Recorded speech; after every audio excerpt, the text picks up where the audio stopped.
દ્રશ્યોમાં દેખાતી આ માખી ઘાતક છે। આ પ્રકારની માખીઓ જ મોતના વાયરસને ફેલાવતી હોવાની આશંકા છે।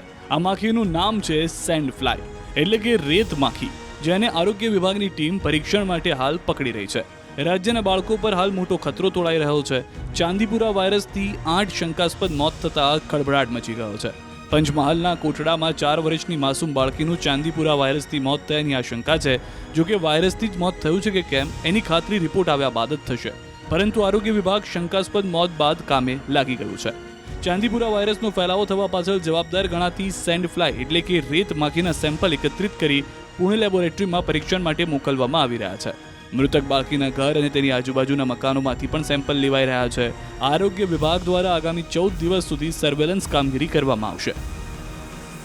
પંચમહાલ જિલ્લાના ગોધરા તાલુકાના કોટડા ગામમાં શંકાસ્પદ ચાંદીપુરાના રોગથી એક બાળકીનું મોત થયું છે અને જેના બાદ આરોગ્યની ટીમ હાલ હરકતમાં આવી છે। સતર્કતાના ભાગરૂપે અહીંયા આરોગ્યની ટીમ દ્વારા સર્વેલન્સ ચાલુ કરી દેવામાં આવ્યું છે। હું આપને બતાવીશ, આરોગ્યની ટીમની છે તેના દ્વારા હાલ જે આ રોગ ફેલાવવામાં જે મુખ્ય મહત્વનો રોલ જેનો માનવામાં આવ્યો છે સેન્ડ ફ્લાય એટલે કે રેત માખી છે, તેનું સર્વે કામગીરી કરવામાં આવી રહી છે। સાથે સાથે તેનું સર્ચ કરવામાં આવી રહ્યું છે અને તેના સેમ્પલ પણ લેવાની હાલ કામગીરી આરોગ્યની ટીમ કરી રહી છે। વહેલી સવારથી જ આરોગ્યની ટીમ દ્વારા અહીંયા અલગ અલગ વિસ્તારોમાં જઈ અને જે સર્વેની કામગીરી છે કરવામાં આવી। આપ દ્રશ્યોમાં જોઈ શકો છો, જે સેન્ડ ફ્લાય છે તેના સેમ્પલ હાલ ટીમ દ્વારા લેવામાં આવી રહ્યા છે અને આ સેમ્પલ છે તેને પરીક્ષણ માટે પણ મોકલવામાં આવશે એવું આરોગ્યના અધિકારી દ્વારા જાણવા મળ્યું છે। આપણી સાથે અહીંયા એક આરોગ્ય વિભાગના અધિકારી છે, તેઓને પૂછવાનો પ્રયત્ન કરીશું કે કેવા પ્રકારની કામગીરી કરી છે અને કેટલા અહીંયાથી કે આ જે જીવાણુઓ કહી શકાય મળી આવ્યા છે। સર, કેવા પ્રકારની આજે કામગીરી સર્વેની કરવામાં આવી રહી છે અને આ સેન્ડ ફ્લાયના કેટલા સેમ્પલ લેવામાં આવે છે અને આગળ શું કાર્યવાહી કરવામાં આવશે?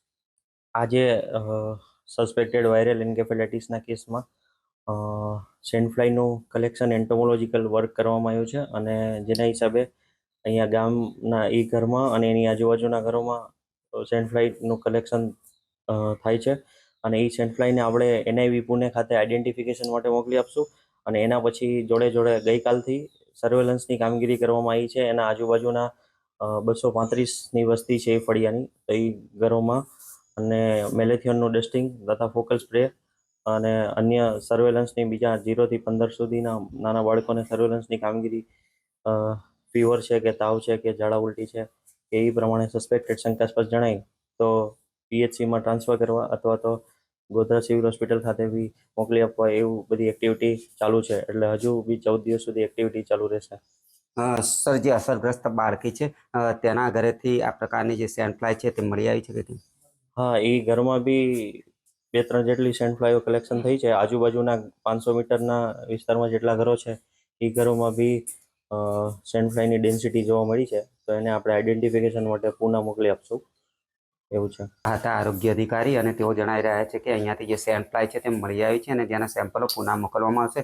આજુબાજુનો જે 500 મીટરનો વિસ્તાર હતો તેમાંથી સેન્ડ ફ્લાય મળી આવી છે। સાથે સાથે જે અસરગ્રસ્ત બાળકી હતી તેના ઘરમાંથી પણ જે સેન્ડ ફ્લાય છે તે મળી આવી છે, જેથી આ જે વાયરસ છે તે સેન્ડ ફ્લાયના લીધે ફેલાયો હોવાની પણ શક્યતાઓ નકારી શકાય નથી એમ નથી। જો કે હાલ તો જે અસરગ્રસ્ત બાળકી હતી તેનો રિપોર્ટ પુણે મોકલવામાં આવ્યો છે અને પુણેથી રિપોર્ટ આવ્યા બાદ જ ચાંદીપુરમ હતો કે શંકાસ્પદ હતો જે નક્કી થઈ શકે, પરંતુ હાલ તો આરોગ્યની ટીમ દ્વારા અહીંયા ગામમાં 14 દિવસ માટેની જે સર્વેલન્સની કામગીરી છે તે શરૂ કરી દેવામાં આવી છે। રાજેશ જોશી, ન્યૂઝ 18 ગુજરાતી, ગોધરા, પંચમહાલ।